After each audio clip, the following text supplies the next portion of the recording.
जय श्री कृष्ण। राधे राधे। ज्येष्ठ महीने की कृष्ण पक्ष की एकादशी को अपरा एकादशी के नाम से जाना जाता है। पुराणों में अपरा एकादशी का बड़ा महत्व बताया गया है। धार्मिक मान्यता के अनुसार जो फल गंगा तट पर पितरों को पिंड दान करने से प्राप्त होता है, वही अपरा एकादशी का व्रत करने से प्राप्त होता है।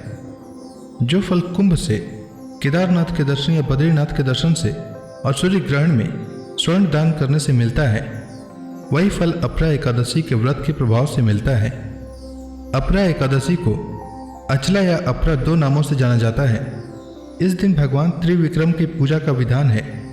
अपरा एकादशी का एक अर्थ यह भी है कि इस एकादशी का पुण्य अपार है। इस दिन व्रत करने से कीर्ति, पुण्य और धन की वृद्धि होती है। वही मनुष्य को ब्रह्म हत्या, परनिंदा और प्रेत योनि जैसे पापों से मुक्ति मिल जाती है। इस दिन तुलसी, चंदन, कपूर और गंगा जल से भगवान विष्णु की पूजा करनी चाहिए। अब आइए जानते हैं ज्येष्ठ मास के कृष्ण पक्ष में पड़ने वाली एकादशी यानी अपरा एकादशी के शुभ मुहूर्त के बारे में। इस साल ज्येष्ठ महीने की कृष्ण पक्ष की एकादशी तिथि का प्रारंभ 23 मई को रात 1:12 से होगा और एकादशी तिथि का समापन 23 मई को रात 10:29 तक होगा। उदया तिथि के अनुसार ज्येष्ठ महीने की कृष्ण पक्ष की एकादशी 23 मई को है और अपरा एकादशी का व्रत भी 23 मई को रखा जाएगा। 23 मई को सूर्योदय का समय सुबह 5:26 और सूर्यास्त का समय शाम 7:10 रहेगा। वहीं ब्रह्म मुहूर्त इस दिन सुबह 4:04 से सुबह 4:45 तक और अभिजीत मुहूर्त सुबह 11:51 से दोपहर 12:45 तक रहेगा। पारण तिथि के दिन द्वादशी शाम 7:20 तक समाप्त होगा। अपरा एकादशी व्रत पारण का शुभ मुहूर्त 24 मई को सुबह 5:26 से सुबह 8:11 तक रहेगा। अब आइए जानते हैं एकादशी व्रत की विधि के बारे में।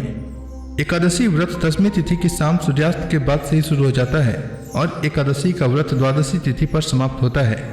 दशमी तिथि पर सूर्यास्त से पहले भोजन कर लें। इस दिन तामसिक भोजन से परहेज करें और सात्विक और हल्का आहार लें।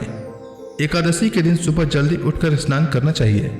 फिर व्रत का संकल्प लेते हुए कहना चाहिए कि हे जगत के पालनहार भगवान विष्णु, आज मैं एकादशी का व्रत रख रहा हूँ। मेरा यह व्रत निर्विघ्न पूरा हो जाए, इसकी शक्ति प्रदान करने की कृपा करें। इसके बाद भगवान विष्णु के समक्ष दीप प्रज्वलित करें, गंगा जल से उनका अभिषेक करें, उन्हें तुलसी दल अर्पित करें, फल का भोग लगाएं और अंत में आरती करें। इस दिन अपरा एकादशी व्रत की कथा भी अवश्य सुने। साथ ही विष्णु सहस्त्र नाम का पाठ करें। शाम को तुलसी माता के समक्ष शुद्ध घी का दीपक जलाएं।